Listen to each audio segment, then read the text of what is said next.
Welcome to the course on 3G and 4G wireless communication systems. In the last lecture, we completed our discussion, or we completed one part of our discussion on the RMS delay spread. We said the RMS delay spread is the interval of time over which the signal copies are received in the wireless communication channel, because there is not just one signal component, but there are several signal components corresponding to the direct path and the scattered paths. We said the delay spread is the interval over time over which these signal components are received. We also said in typical outdoor wireless communication channels, wireless communication systems, the delay spread sigma tau is approximately 1 to 3 microseconds. We also said that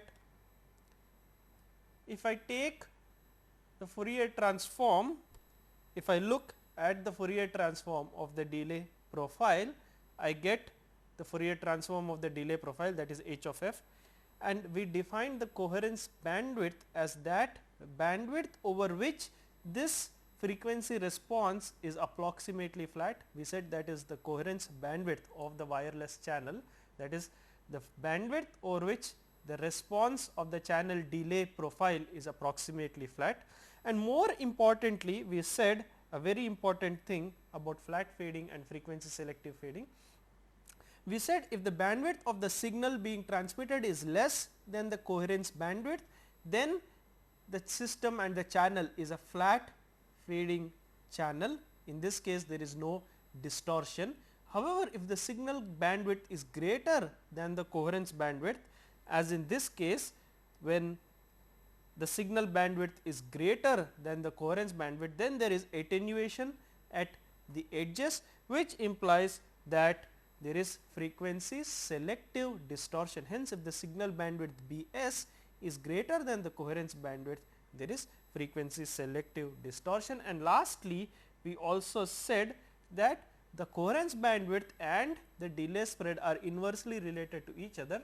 That is, if the coherence bandwidth is high, then the delay spread is low, and similarly if the coherence bandwidth is low, the delay spread is high. And more specifically, an approximate relation between coherence bandwidth and delay spread is coherence bandwidth Bc is equal to 1 over 2 sigma tau. This is employed very frequently, and to a high degree of accuracy, this characterizes the relation between the coherence bandwidth and the delay spread sigma tau in a wireless communication system.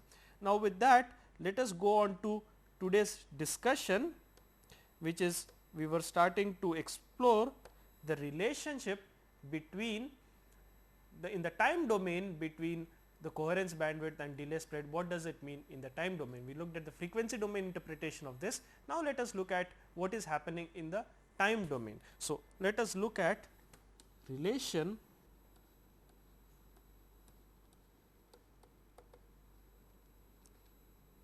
in time domain. And for that, we said we will start by considering a signal which has symbols S0,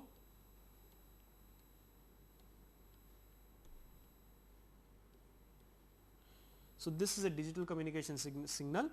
It has symbol S0, S1, S2, S3, S4. So, S0 is the first symbol, S1 is the second symbol, S2, S3, S4 are subsequent symbols that are being transmitted. Now, this is transmitted from the transmitter. What I receive at the receiver is one copy of this from the direct path between the transmitter and the receiver, and then I will receive another path from the scatter component. Let us say I have one direct path and one scattered component, then I will receive another path from the scattered component, which is slightly delayed with respect to this signal. That will look something like this. It is the same signal, except it is slightly attenuated and delayed compared to the original signal. So, that will look like S0, S1, S2, S3, S4. Look at this signal, look at the second signal, it is the same as the original signal. So, if this is received from the direct or line of sight path, this corresponds to the non line of sight path or the from the scattering. We said we receive multiple components of the transmitted signal, one from the direct path and several from the scatterers along the scatter paths, and the signals from the scattered components are delayed with respect to the line of sight signal. Look at this, it is exactly the same signal except it is slightly delayed, and this delay is nothing but the delay spread sigma tau of the system, and this interval of the signal is nothing but the symbol time of my transmitted digital communication signal. All right. Now, look at this, I have a signal and a delayed copy arising from the scattering in the wireless channel. At the receiver, these signals, the direct component and the scattered component, are going to add up, and that is going to result in interference at the receiver. But look at this, when I add these two symbols up, because the delay is small, because sigma tau is small, when I add these symbols up, when I add these signals up, S0 interferes with S0, S1 interferes with S1, S2 interferes with S2, that is the same symbol is interfering with each at each time instant, because sigma tau is very small. So, sigma tau is very small. More specifically, sigma tau is much smaller than T symbol, where T symbol is the duration of the digital communication symbol. So, I am saying when this delay spread sigma tau is less than T symbol, where T symbol is the time duration of the digital communication symbol, then at the receiver, because of multipath interference, the same symbol is interfering at every time instant, that is S0 is interfering with S0, S1 is interfering with S1, S2 is interfering with S2, S3 is interfering with S3, and so on. Now, let us consider a scenario in which the delay spread is much greater than the symbol time. Now, let us consider a scenario in which the delay spread is much greater or comparable to the symbol time. Let me write this as greater than symbol time. I have a signal that is received from the direct path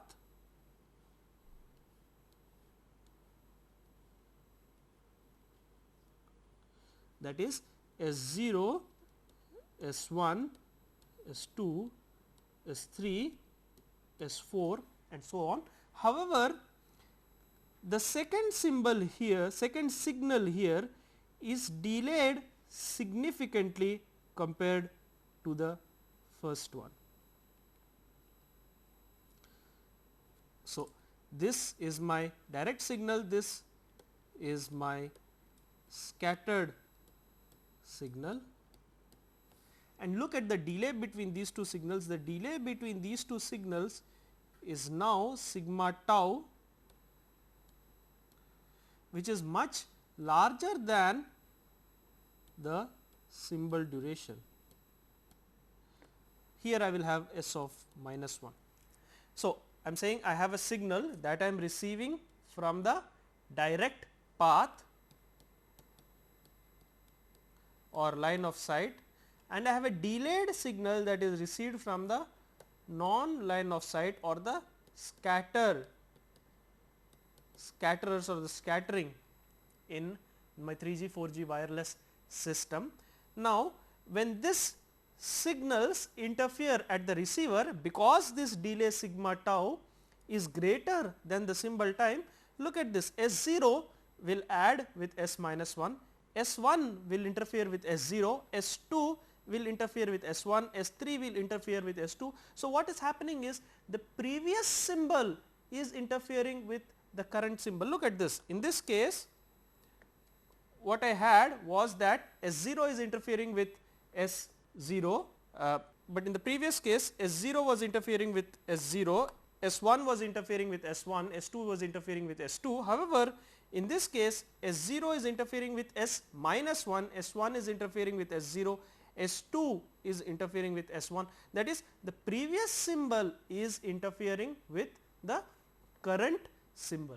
Hence, this is resulting in what is known as inter symbol interference. Hence, when the delay spread is much smaller than the symbol time, there is no problem, there is no inter-symbol interference, but when the delay spread becomes larger than the symbol time, what happens is the past symbol interferes with the current symbol. In fact, if you have more signal copies and the delay spread is very large, then you have the second past symbol, that is S of minus 2 interfering with S of 0 and so on. So, as the delay spread increases, what happens is we will start having progressively worser and worser inter-symbol interference at the receiver. So, let me write this down clearly in this slide over here. Sigma tau, that is the delay spread, this is the delay spread is greater than, or let us say is much greater than the symbol time. This is the symbol time. This leads to nothing but this leads to ISI, or in other words inter symbol interference. So, the delay spread much larger than the symbol time leads to inter symbol interference. Now, let us take this idea a little bit further. Sigma tau greater than T symbol, that is the symbol time, leads to inter symbol interference, that is what we saw. Now, let us take the reciprocal of this. If I bring T symbol to the left hand side, sigma tau to the right hand side, I get 1 by T symbol is greater than 1 by sigma tau, which implies leads to inter symbol interference. But now, look at this quantity 1 over T symbol. What is this quantity 1 over T symbol? This is nothing but the bandwidth of the signal. If I have a signal with symbol time T symbol, the bandwidth of the signal required is nothing but B signal.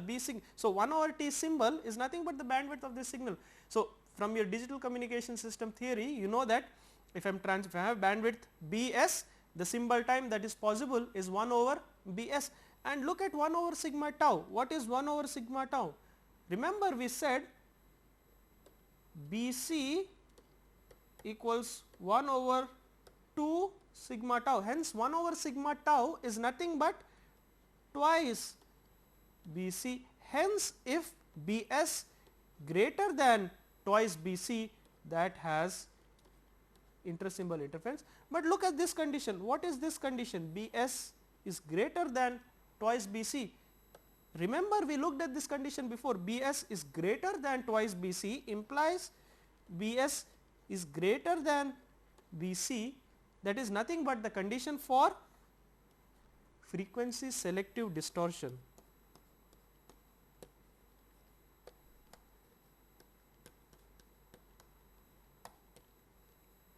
So, Bs greater than Bc implies 1 over T sim greater than sigma 1 over sigma tau, implies sigma tau greater than T sim, implies ISI. So, if I follow the argument from here to here, what I get essentially is, let me write that down now, frequency selective distortion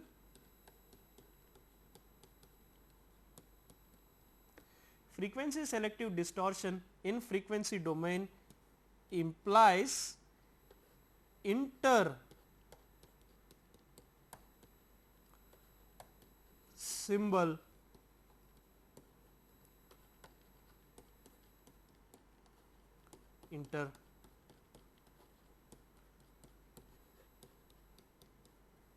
and this is the surprising conclusion that we can derive, which is essentially that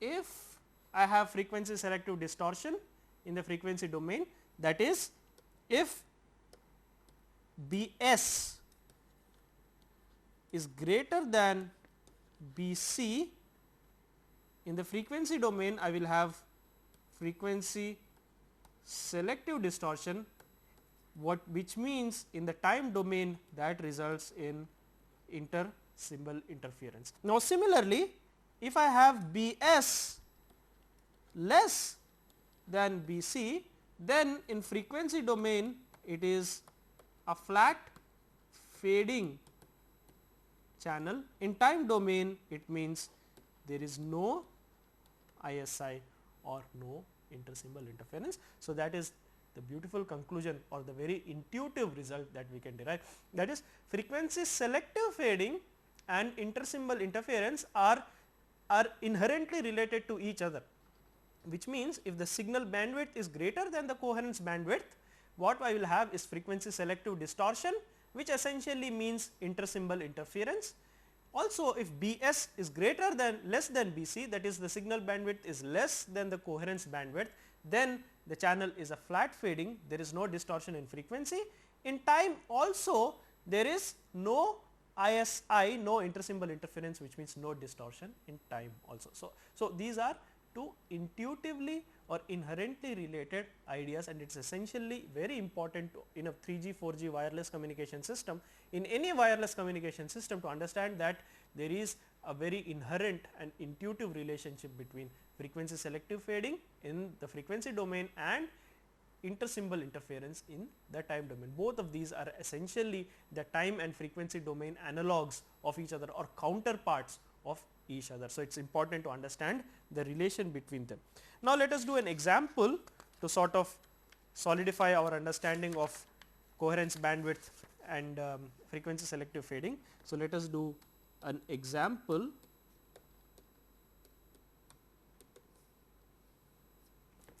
We said outdoor channel, in an outdoor channel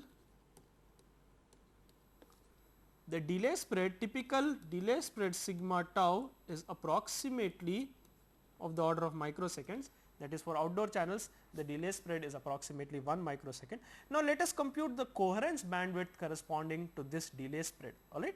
We know that the coherence bandwidth Bc is 1 over 2 sigma tau, which is 1 over 2 times 1 microsecond. This is nothing but 1 over 2 microseconds, which is essentially 500 kilohertz. So, I am saying the coherence bandwidth in an outdoor 3G, 4G wireless communication channel is approximately 500 kilohertz. So, the coherence bandwidth is approximately 500 kilohertz. Now, let us compare it with our known communication systems. Let us look at GSM. GSM has a bandwidth of 200 kilohertz, roughly 200 kilohertz, which implies Bs equals 200 kilohertz. Now, remember coherence bandwidth is 500 kilohertz. So, Bs is less than Bc. Look at this, Bs is 200 kilohertz, Bc is 500 kilohertz, Bs is less than Bc, hence a GSM or a 2G wireless communication system. Remember, this is a 2G wireless communication system, this is a flat fading system, or this is also a system in which there is no ISI in GSM, because its bandwidth 200 kilohertz is much smaller than the coherence bandwidth, which is 500 kilohertz. Hence, this 2G wireless system is flat fading or there is no inter-symbol interference. Now, let us look at a 3G wireless system. Let us look at a WCDMA system.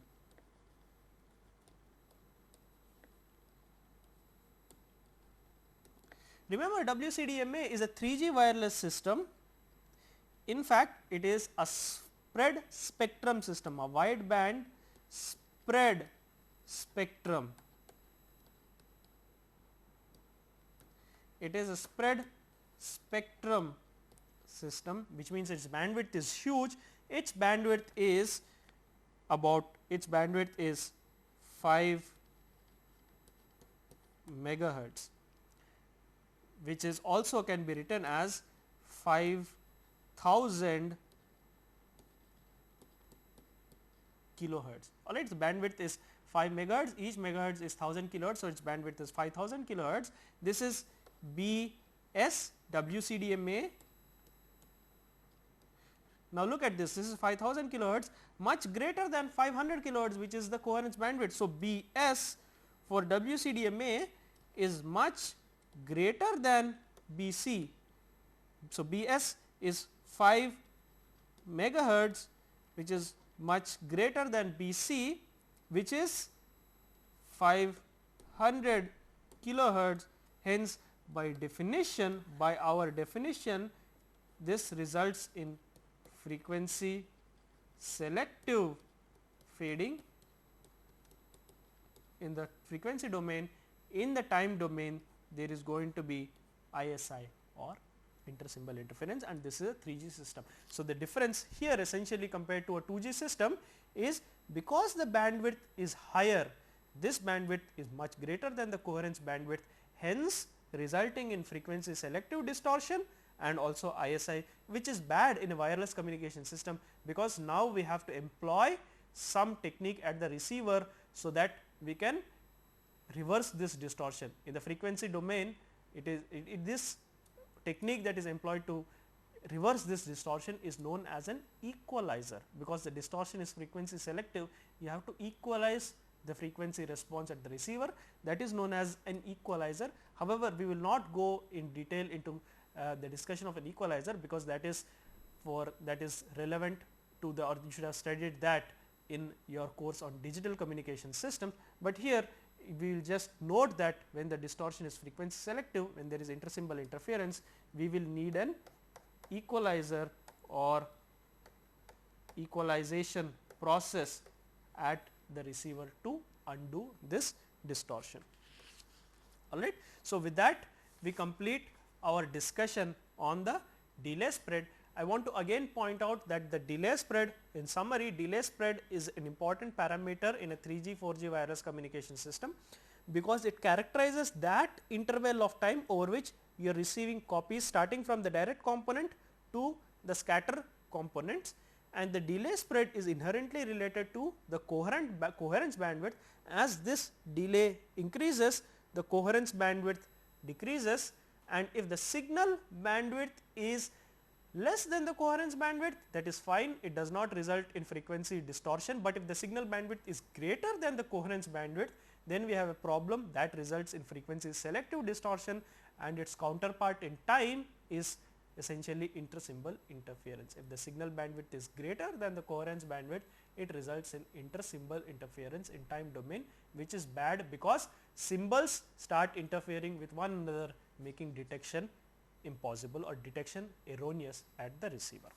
Okay. Now, let us go to the other aspect of a wireless communication system, which is also important, which is the Doppler shift.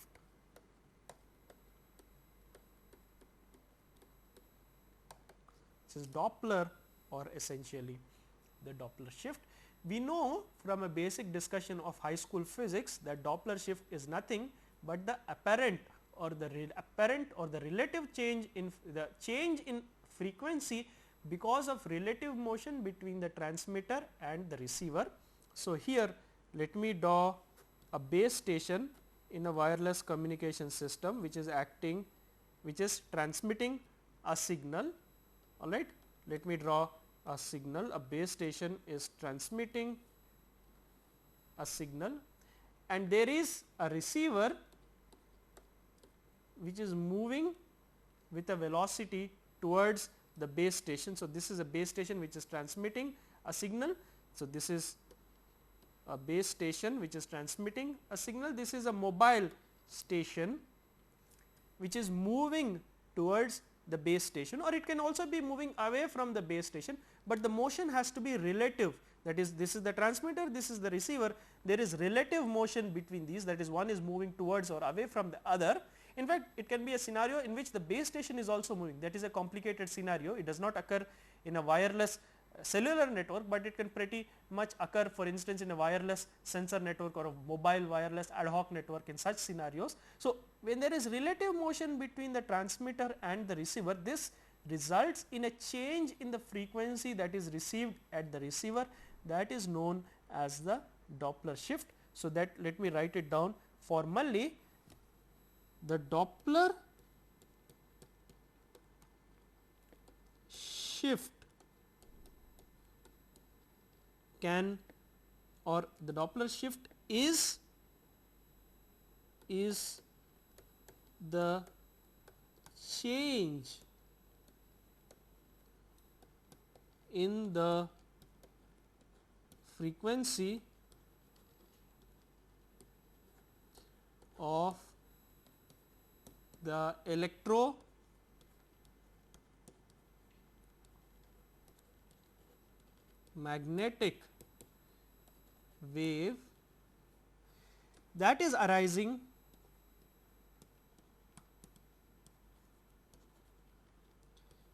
due to relative, the keyword here is relative motion between the transmitter and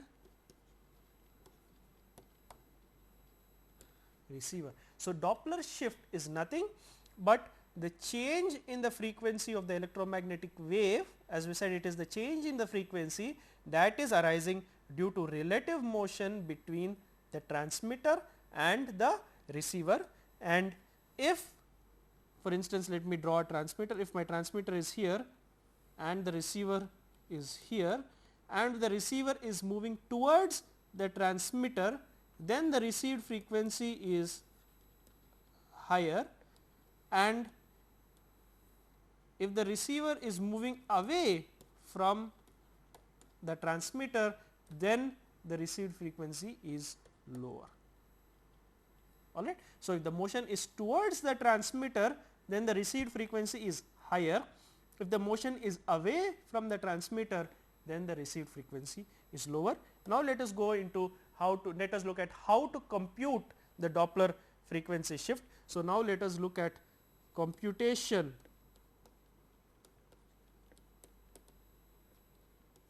of the Doppler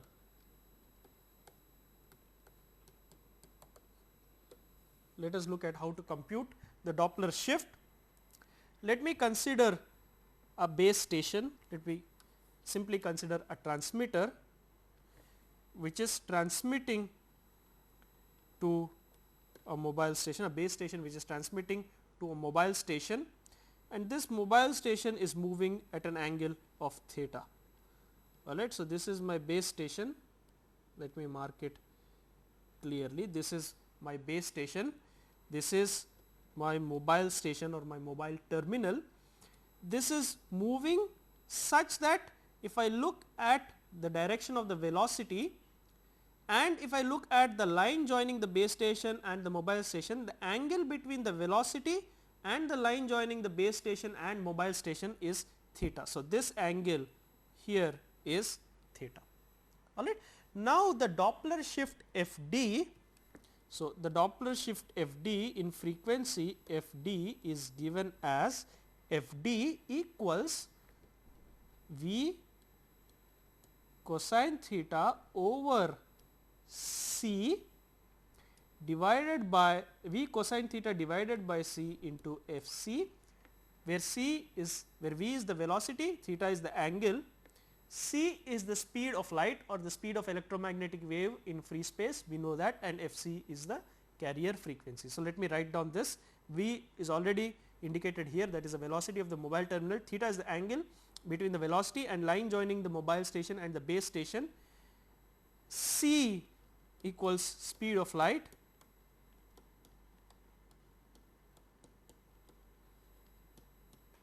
and Fc equals the carrier frequency. Alright, let us, and then the received frequency at the mobile is given as f, the received frequency is given as f received is f c, the carrier frequency, plus the shift, the Doppler shift, which is f d, which is equal to f c plus v cos theta over c times f c.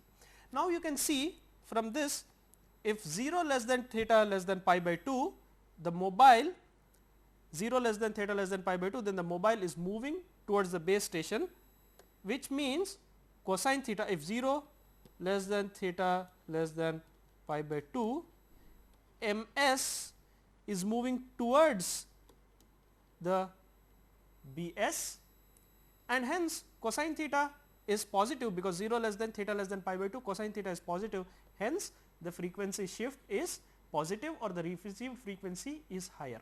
Similarly, if pi by 2 less than equal to theta less than equal to pi, then the mobile is moving away from the base station.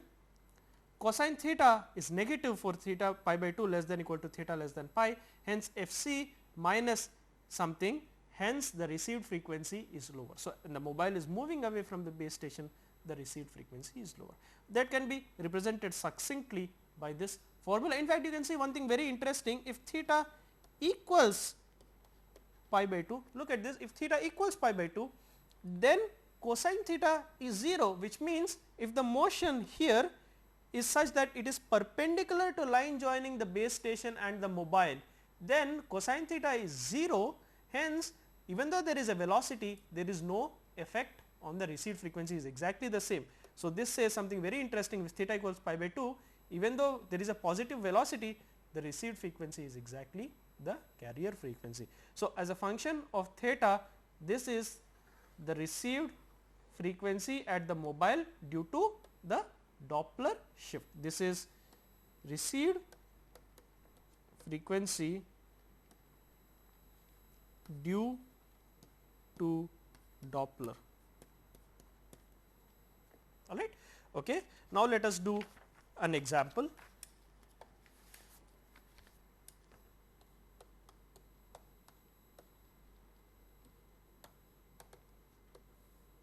Let us consider a carrier frequency f c equals 1850 megahertz, and let us consider a vehicle moving at 60 miles per hour, vehicle moving at 60 miles per hour directly towards the base station.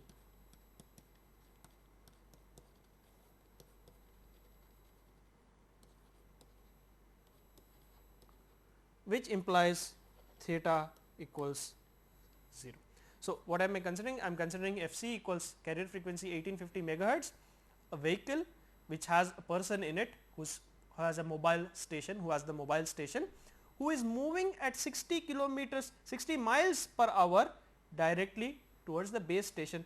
We want to compute what is the Doppler shift. So, we want to compute Doppler shift and the received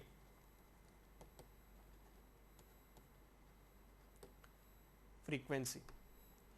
And we know that the Doppler shift f d. So, first let us look at this velocity. Velocity is 60 miles per hour. Let me convert this into standard meters per second.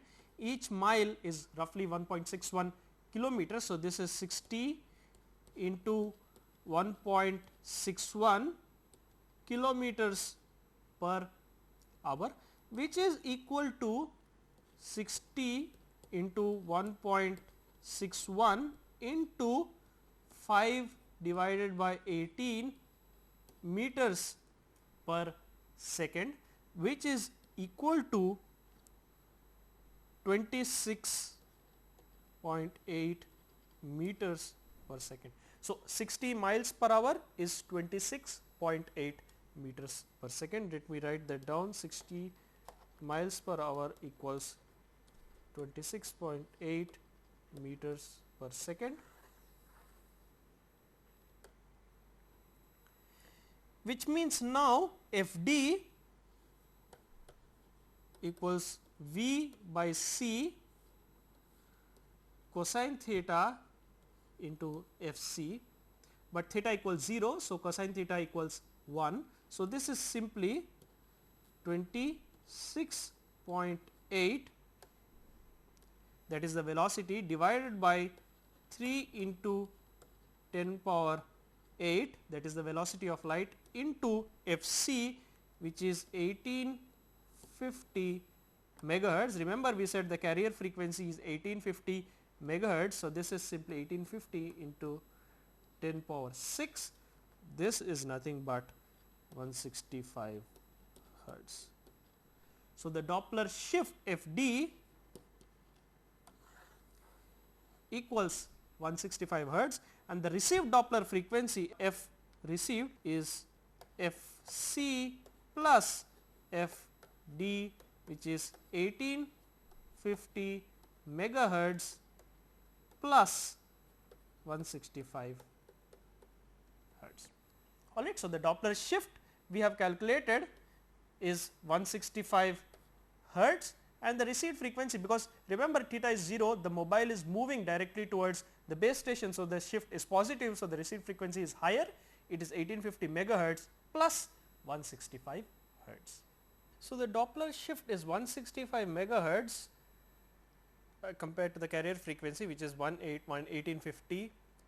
The Doppler shift is 165 hertz compared to the carrier frequency, which is 1850 megahertz. It might seem that this Doppler shift is very small compared to the frequency of the carrier, but we are going to see later that this small shift itself has a significant impact on the 3G 4G wireless communication system. We are going to look at this in either this lecture or the subsequent lecture, but this small shift will have a significant impact on the communication, on the wireless communication system.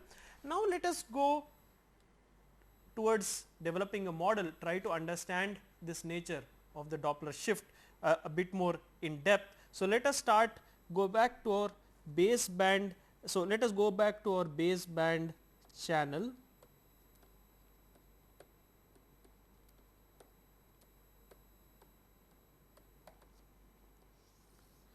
And we said that each path is characterized by ai delta t minus tau I, alright, where ai is the attenuation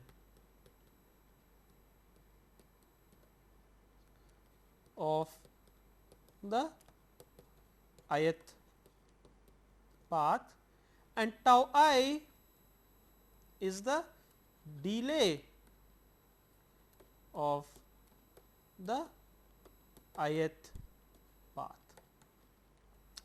Now, consider a scenario in which, let us consider a scenario in which there is a mobile and it is moving directly towards the base station. So, there is a mobile, it is moving directly towards the base station.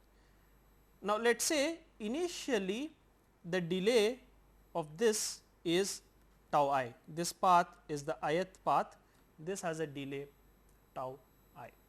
Now, after t, let us say this is moving with a velocity v, after t the distance decreases by Vt. So, after t distance decreases by V t, hence when the distance is decreases, the delay also decreases. Hence the delay of propagation on this path decreases by tau I minus V t divided by C. Alright. So, as the distance is decreasing, the delay is also decreasing. Now, let us look at another case where this is the mobile station, this is the base station, and the mobile is moving at an angle of theta. The component of velocity in the line joining the mobile station and base station is v cosine theta. So, the velocity in this direction is v cosine theta. Hence, in a time t, the distance decreases, the delay decreases as tau I minus v cos theta into t, that is the decrease in the distance between the mobile station and the base station divided by C. So, this is now the new delay. Let me write this tau I as a function of time. So, what am I saying? The delay, initial delay, this is tau I, which is the initial delay. However, this is not constant, because the mobile itself is moving with a velocity v with an angle theta. Hence, this delay is now changing with respect to time. How is this delay changing with respect to time? Tau I t, the delay at time t is tau I minus v cos theta t over C, where v is the velocity, theta is the angle of the velocity with the line joining the mobile and the base station. So, this is interesting. Now, we are saying that the delay of this channel is not constant, but on the other hand it is a function of time. Now, let us look at our earlier expression for the flat fading channel coefficient. So, remember the flat fading channel coefficient H, which is also the flat fading channel coefficient. Remember, this is given as I equals 0 to L minus 1 A I e power minus j 2 pi f c tau I. Remember, the flat fading channel coefficient H is given as A I, where A I is the attenuation of the ith path, e power minus j 2 pi f c tau I, where tau I is the delay of the ith path summed from I equals 0 to L minus 1. Now, something interesting happens, because now this delay itself is a function of t, which means I have to write this as tau I of t. Now, let us simplify this expression further in the next page. So, the flat fading channel coefficient now, when the mobile is moving, remember, with respect to the base station in the 3G 4G wireless communication system, becomes I equals 0 to L minus 1 A I e power minus j 2 pi f c. Remember, tau I is now tau I t, which is tau I minus v cosine theta over c times t. This is now equal to I equals 0 to L minus 1 A I e power minus j 2 pi f c tau I into e j 2 pi f c v cos theta over c times t. However, realize that f c into v cos theta over c, we have seen this before, this is simply the Doppler shift f d. So, f c into v cos theta over c, v cos theta over c is f d, hence this can be written as I equals 0 to L minus 1 a I e power minus j 2 pi f c tau I into e power j 2 pi f d t, where f d is now the Doppler shift. Now, look at this, earlier this was a constant with respect to time, now there is a factor which is time varying. So, this is a time varying phase.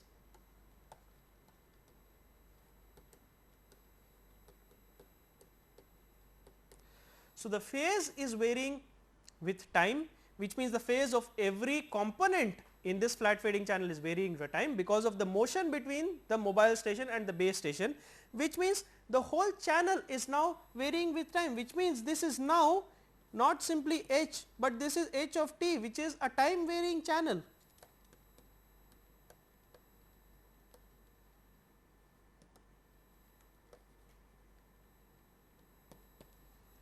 So, what has Doppler resulted in?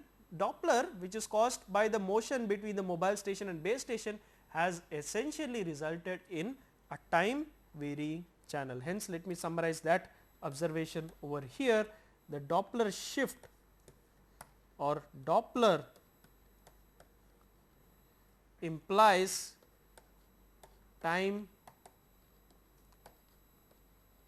varying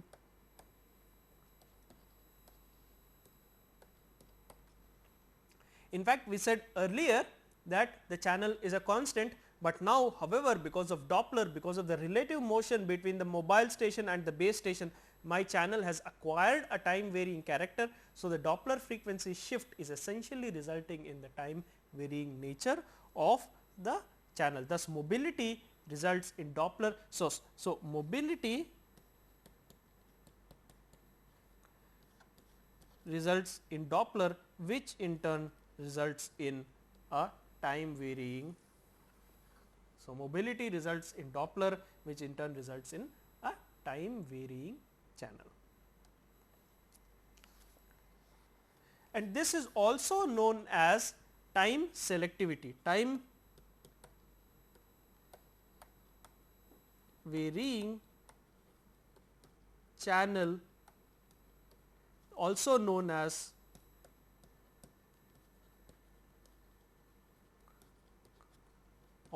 technically as a time selective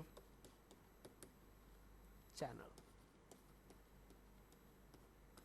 Remember, if a channel is varying in time, it looks something like this is the channel coefficient, it is varying with time. So, as time it is varying, which means it is a different time, it has different value. So, it is selective.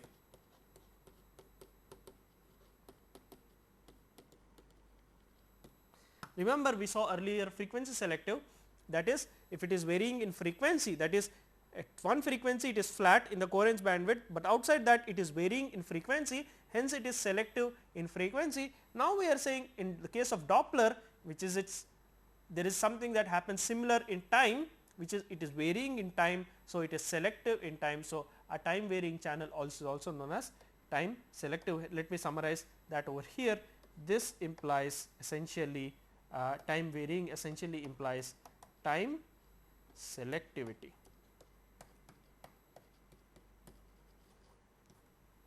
So, Doppler variation in time or Doppler in time results in a time varying or a time selective channel. Now, let us consider another, let us consider what is happening to each coefficient. Let us look at what is the relation at each coefficient. Let us look at A I of t, that is given as A I e to the power of minus j 2 pi f c tau I, all right, into e power j 2 pi f d of t. So, this was the flat fading coefficient earlier. Now, it is varying with respect to time. The varying factor is e power j 2 pi f d t. Now, let us look at t equals 0.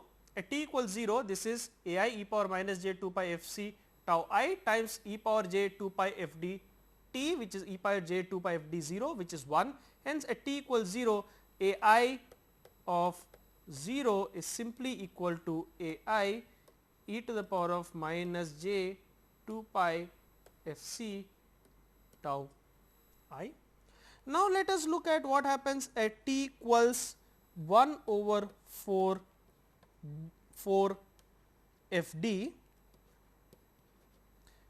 A I of 1 over 4 f d equals a I e to the power of minus j 2 pi f c tau I times e to the power of j 2 pi f d 1 over 4 f d, which is equal to a I e power minus j 2 pi f c tau I into 2 pi f d into 1 over 4 f d is pi over 2. So, this is e j power pi over 2, which is nothing but j a I e power minus j 2 pi f c tau I. Now, look at these two values. If you look at these two values at t equals 0, it is a I e power minus j 2 pi f c tau I.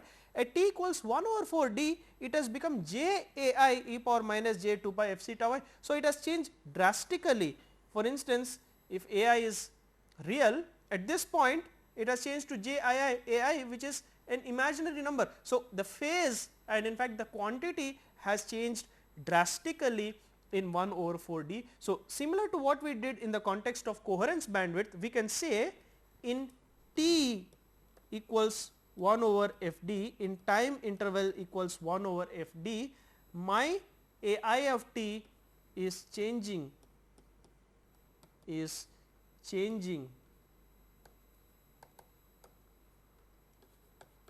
drastically, or in other words, the channel can be assumed to be constant in one interval of t equals 1 over 4 d, and then it is changing in the next interval of 1 over 4 f d, and so on and so forth. So, we can say it as the channel is changing after every 1 over 4 d drastically, or it is constant over every interval, approximately constant over every interval of 1 over 4 f d, and this is known as the coherence time. So, coherence time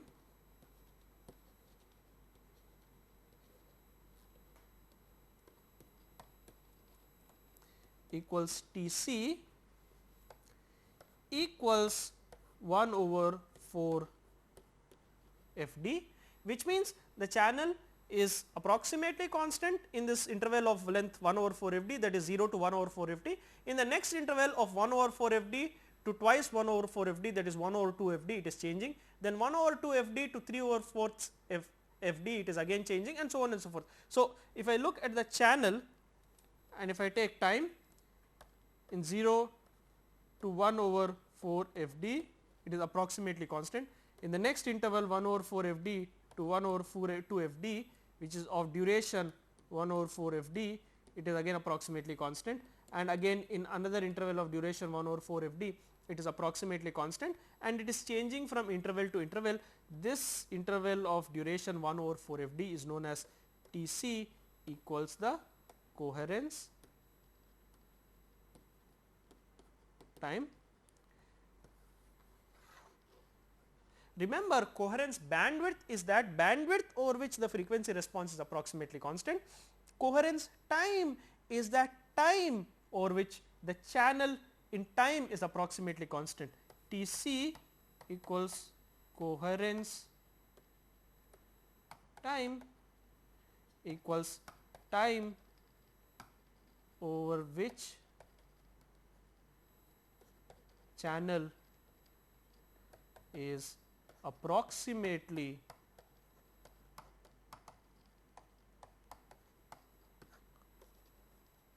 constant. Right. So, Tc is the coherence time over which the channel is approximately constant. So, at this point let us end today's lecture and we will take up this discussion about coherence time in detail again starting with the next lecture. Thank you.